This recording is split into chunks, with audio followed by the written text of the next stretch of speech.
क्या शिक्षा व्यवस्था में सुधार के लिए किसी शिक्षा मंत्री का इस्तीफा लेना ही बहुत है? क्या इससे शिक्षा व्यवस्था में सुधार होगा? तो नमस्कार दोस्तों, आप सभी का स्वागत है एक बार फिर से हमारे YouTube चैनल पर। जो नए साथी हैं चैनल को सब्सक्राइब ज़रूर कीजिएगा दोस्तों। तो आइए दोस्तों बात कर लेते हैं कि जो धर्मेंद्र प्रधान का इस्तीफा हुआ, शिक्षा मंत्री यानी कि एक्स शिक्षा मंत्री जो धर्मेंद्र प्रधान थे उनका इस्तीफा हुआ।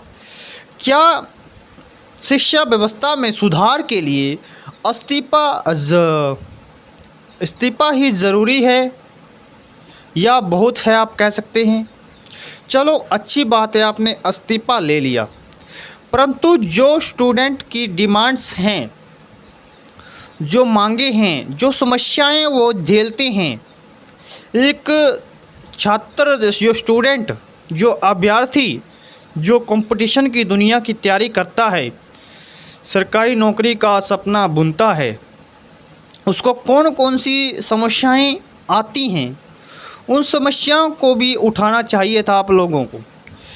इन समस्याओं पर भी हमारे देश की सरकार को काम करना चाहिए। क्या इस्तीफे के बाद पेपर लीक रुक जाएगा? चाहे सरकार कांग्रेस की हो, आम आदमी पार्टी की हो, बीजेपी पार्टी की हो या अन्य कोई पार्टी हो, पेपर लीक किसी में ज़्यादा तो किसी में कम, पेपर लीक तो सभी सरकारों में हो रहे हैं, ये बात मानने वाली है। परंतु जो व्यवस्था है, जो पेपर लीक को रोकने के लिए क्या कानून बनाया गया है सरकार की तरफ से, कोई सख्त कानून लाया जाए और उसी के साथ जो स्टूडेंट को समस्याओं का सामना करना पड़ता है, जैसे कैलेंडर की मांग। पहली बात तो कैलेंडर की मांग, हर राज्य में, प्रत्येक राज्य में कैलेंडर की मांग जायज़ है युवाओं की, कि भर्ती समय पर आनी चाहिए, उसका हमें कैलेंडर दिया जाना चाहिए। 12 महीने यानी कि साल में 12 महीने होते हैं, तो 12 के 12 महीनों में हमें शेड्यूल दिया जाना चाहिए कि ये भर्ती इस समय आएगी और इस समय पूरी हो जाएगी। सरकार कोई भर्ती का कैलेंडर नहीं देती, नहीं समय पर कोई भर्ती आती है, यदि आती है तो ओवरहेज हो जाते हैं स्टूडेंट। जब वो भर्ती आती है, बहुत से कारण हैं, बहुत सी समस्याएं युवाओं को फेस करनी पड़ती हैं, सहनी पड़ती हैं। सबसे मुख्य का है जो कैलेंडर की समस्या। सरकार अपना जब दिल चाहे जब भर्ती निकाल देती है, नहीं तो ऐसे के ऐसे सालों साल भर्ती नहीं आती, आने को 2 दिन में भर्ती आ जाए। इस तरीके से ये ना हो, कैलेंडर की मांग जायज़ है युवाओं की। और उसी के साथ जैसे जब पहली बात तो है, जब भर्ती आए तो भर्ती का में जो फ़ीस ली जाती है, फ़ीस शुल्क में कटौती होनी चाहिए। और जो व्यवस्था, यदि एक बार सारा प्रोसेस हो गया, ऑनलाइन आपने फॉर्म अप्लाई कर दिया, अप्लाई करने के बाद पेपर लीक हो गया, तो पेपर लीक होने के बाद यदि दोबारा पेपर होगा तो वो 3 से 4 महीने लगा देती है सरकार। जब तक जो युवा साथी था, प्रेशर साथी था, जिसने तैयारी की हुई थी, वो सब भूल बैठता है और यदि उसका टाइम और व्यस्त होता है, व्यर्थ जाता है, समय बर्बाद जाता है, यानी कि 4 से 5 महीने उसके लिए बढ़ गई। क्योंकि जो बेरोज़गारी है भारत में, वो बेरोज़गारी में नंबर 1 पर भारत देश है। क्योंकि सभी साथियों का आज, सभी युवाओं का आज ज़्यादा प्रचलन में है गवर्नमेंट जॉब, और युवा तैयारी भी करते हैं। तो जब पेपर लीक हो जाता है, पेपर लीक के बाद तुरंत एग्ज़ाम हो, 15 दिनों के अंदर या ज़्यादा से ज़्यादा महीने के अंदर एग्ज़ाम ले लिया जाना चाहिए। और एग्ज़ाम लेने के बाद फिर रिज़ल्ट के लिए वेट करना पड़ता है स्टूडेंट को। मुख्य मांगे आपको मैं बता दूं, एक तो कैलेंडर की मांग हो गई युवाओं की, दूसरा जो परीक्षाएं शुल्क लिए जाते हैं उनमें थोड़ी बहुत कटौती करनी चाहिए, तीसरा जो है भर्ती समय पर ना आना, रिजल्ट समय पर ना आना, इस तरीके से बहुत समस्याएं हैं दोस्तों। और उसके बावजूद जो पेपर लीक हो जाता है, 6-6 महीने 7-7 महीने बच्चों को दोबारा री एग्ज़ाम के लिए इंतज़ार करना पड़ता है।